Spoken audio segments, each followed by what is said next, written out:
रात की नीरवता भी पूरी तरह टूटी नहीं थी। बनारस की गलियां अपनी सर्द चादर ओढ़े सोई हुई थी। घाटों की सीढ़ियां ठंडी थी, हवा में हल्की सी नमी थी और गंगा अपनी लय में बह रही थी। शिवालय घाट से पैदल सफर शुरू हुआ, लेकिन गंगा किनारे एक अलग ही हलचल थी। सिर पर खुला आसमान। सुबह के 4 बजे जब पूरा शहर अभी निद्रा में था, हमने अपनी यात्रा शुरू की। गुड मॉर्निंग गाइस, और इस समय हम हैं बनारस के घाटों पर और यहाँ के व्यूज देखिए।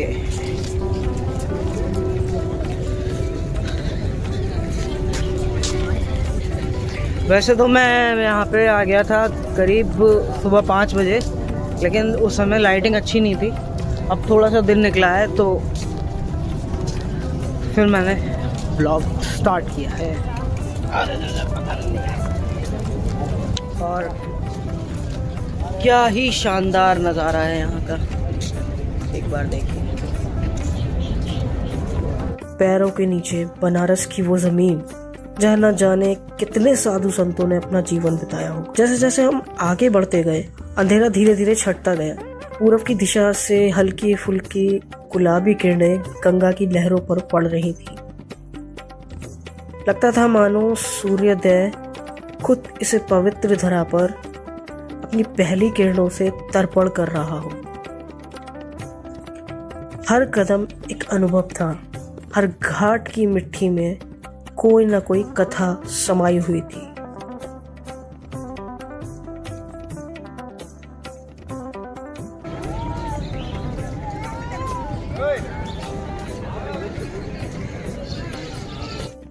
तो गाइस, ये है काशी विश्वनाथ टेम्पल घाट की साइड से। रात में हम लोग आए थे, थोड़ा सा मेरे फोटोज भी अच्छे नहीं आ पाए थे रात में क्योंकि रजत नहीं था, और लकीली बाबा ने दोबारा बुला लिया। हम बस टहल के निकले ही थे और दोबारा हम यहाँ पहुँचे। और एक व्यू मैं आपको दिखाता हूँ, यहाँ पे पीछे बैक साइड है मेरे मणिकर्णिका घाट।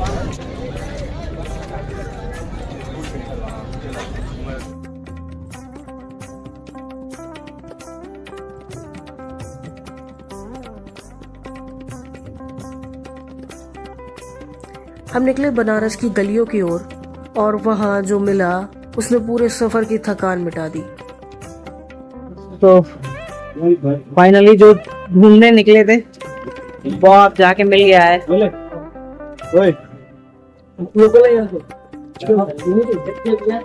और अब हम इसके लेंगे मजे। सोचा तो नहीं था कि इसका रिव्यू दूं, बट मुंह में खाते ही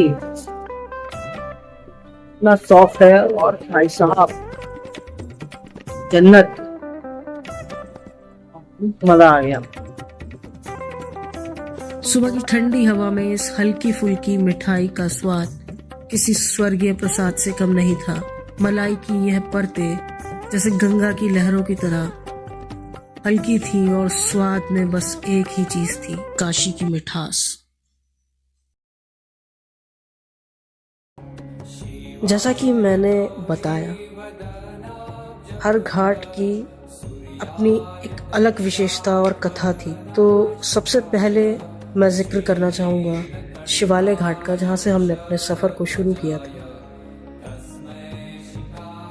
हमारी यात्रा की शुरुआत शिवालय घाट से ही हुई थी, जो अपने शांत वातावरण और शिव मंदिरों के लिए प्रसिद्ध है। यह घाट तपस्वियों और संतों की साधना का केंद्र रहा है। भोर के समय यहाँ ध्यान करने वाले साधुओं की उपस्थिति गंगा के प्रवाह में आध्यात्मिक ऊर्जा घोल देती है। भाई, उससे थोड़ा और आगे चलेंगे तो हमें 80 घाट के दर्शन होंगे, जहाँ तुलसीदास जी ने रामचरितमानस के कुछ पन्नों को लिखा था। ऐसा कहा जाता है कि यहाँ माँ दुर्गा ने असुर शुंभ निशुंभ का वध भी किया था। और उनके तलवार की चोट से यहाँ एक कुंड बना जिसे 80 संगम कहा जाता है। थोड़ा और आगे बढ़े तो केदार घाट आया,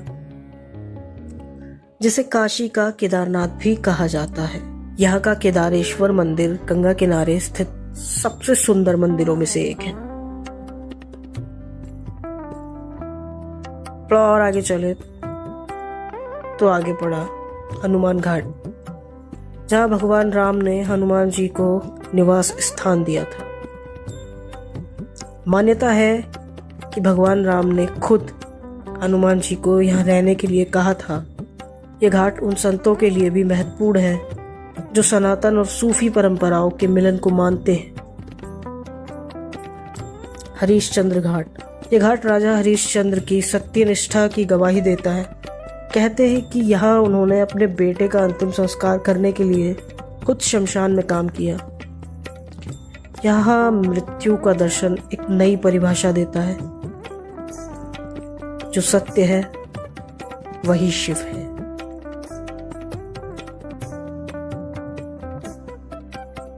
दशाश्वमेध घाट, जहां ब्रह्मा ने यज्ञ किया। बनारस के सबसे प्रसिद्ध घाटों में से एक।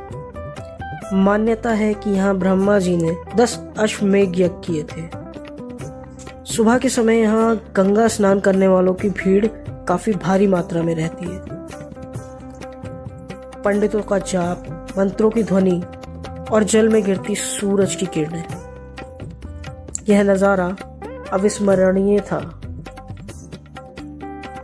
ऐसा कहा जाता है कि ये मंदिर एक राजा ने अपनी माँ के लिए बनवाया था और उसकी माँ का नाम रत्नाबाई था। और ये मंदिर बनवाने के बाद उसने ये बात कही कि मैंने अपने आप को अपनी माँ के हर ऋण से मुक्त कर लिया। और उसके बाद ये मंदिर एक तरफ से ढह गया, क्योंकि दैट्स ट्रू कि माँ का ऋण कोई भी नहीं चुका सकता। यह मंदिर रत्नेश्वर महादेव के नाम से प्रसिद्ध है। हमारी यात्रा का अंतिम पड़ाव था मणिकर्णिका घाट। यहाँ आकर मन ठहर गया। यह सिर्फ एक घाट नहीं बल्कि जीवन और मृत्यु का संगम है।